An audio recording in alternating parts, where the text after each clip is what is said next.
शायद इसी बात का नतीजा है कि आखिरकार सच को ज्यादा देर छुपाया नहीं जा सकता। लाख कोशिशें बीजेपी की, उनके साथी पार्टियों की, मरकज की हुकूमत की, यहां की एडमिनिस्ट्रेशन की, कि शेर कश्मीर को वो जलील करें, शेर कश्मीर का नामो निशान यहां के लोगों के दिलों से हटाएं। लेकिन जैसे मैंने कहा, आप सच को यहां से दबा दो, कहीं से वो सच बाहर उभर के आ ही जाएगी। अब मामला सुप्रीम कोर्ट में 370 का चल रहा था, लेकिन वहां पे भी honourable chief justice of India से रहा नहीं गया। उस दौरान भी उन्होंने वही बात की जो हम कहते आए कि शेर कश्मीर जो थे वो कोई मामूली लीडर नहीं थे। उनकी दूरअंदेशी को नजरअंदाज नहीं किया जा सकता है। और बेंच पे बैठ के बिल्कुल वही अल्फाज चीफ जस्टिस ऑफ इंडिया ने इस्तेमाल किए जब कहा कि शेर कश्मीर के जो फैसले थे जम्मू कश्मीर को लेके, उसी से पता चल जाता है कि कितने विजनरी लीडर थे, कितने दूरअंदेश लीडर। जिस चीज की बात आज दुनिया में हो रही है, जिसको अंग्रेजी में इकोनॉमिक इंटीग्रेशन की बात करते हैं, मतलब अपनी इकोनॉमी को दूसरे इकोनॉमियों के साथ जोड़ने की बात, वो बात शेर कश्मीर ने आज से 70 साल से पहले ये बात की। कोई मामूली छोटी बात नहीं है ये।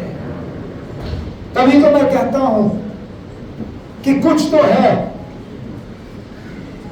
कि इनकी लाख कोशिशों के बावजूद आज भी हम यहां एक जगह मिलके एक दूसरे से बात कर पाते हैं। और हमारी बात में कुछ लोग वजन देखते हैं। शायद ये इस बात का भी नतीजा है कि हम लोगों को धोखा नहीं देते, लोगों को गलत रास्ते की तरफ नहीं लेते। 35-40 साल पहले जब यहां कश्मीर में हालात बिगड़ना शुरू हो गए थे, उस वक्त भी जब बंदूक की बात चली तो हमारे कायद जनाब फारूक अब्दुल्ला साहब ने हजरतगढ़ में तकरीर की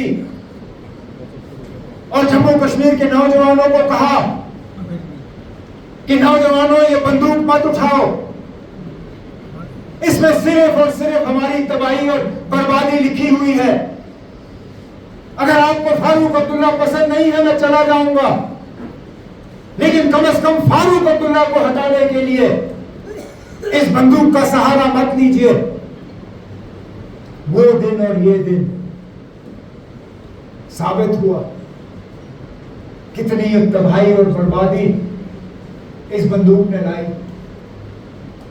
कब्रिस्तान के कब्रिस्तान भर गए। जिस दफ्तर में हम खड़े हैं, सैलाब से पहले यही कमरा तस्वीरों से भरा होता था। इन दीवारों पे उन मेरे साथियों के तस्वीर होते थे जिन्होंने इन 30-35 सालों में अपनी जान की कुर्बानी दी, सिर्फ इसलिए क्योंकि वो जम्मू कश्मीर के लोगों को गुमराह करने के लिए तैयार नहीं थे। वो बार बार कहते रहे कि अगर जम्मू कश्मीर में कुछ हासिल करना है तो इसी मुल्क से हासिल करना है, इस मुल्क के आईन से हासिल करना है। 2019 के बाद भी जब कुछ लोग हमें झांसा देते थे, हमें छेड़ने की कोशिश करते थे, कहते थे आप लोग सड़कों में क्यों नहीं उतरते हो, नौजवानों से एहतजाज क्यों नहीं कराते हो। उनसे कहता था आप एहतजाज से हमने कुछ नहीं हासिल किया।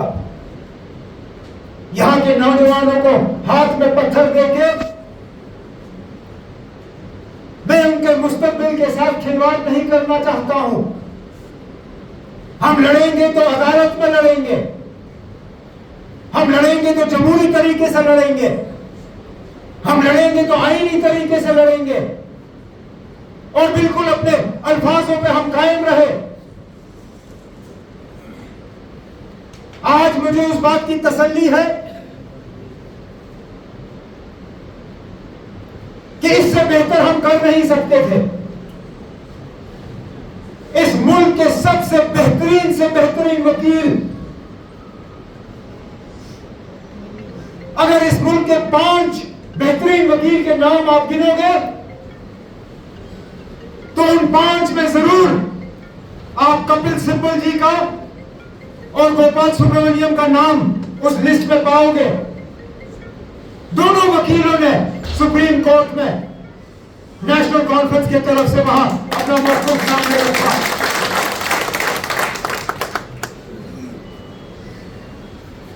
मैं कुछ हद तक इस बात को अपनी छोटी सी कामयाबी समझता हूं। तो जो लीडर कल तक कह रहे थे कि 370 गया, इसको भूल जाओ, ये कभी वापस आने वाला नहीं है, उन्होंने भी अब करवट ली, उनकी तकरीरों में भी बदलाव आया। आज वो भी कहने पे मजबूर हुए कि 370 जो है जम्मू कश्मीर के लोगों के साथ जुड़ा हुआ मामला है, इसके साथ छेड़छाड़ नहीं किया जाना चाहिए था।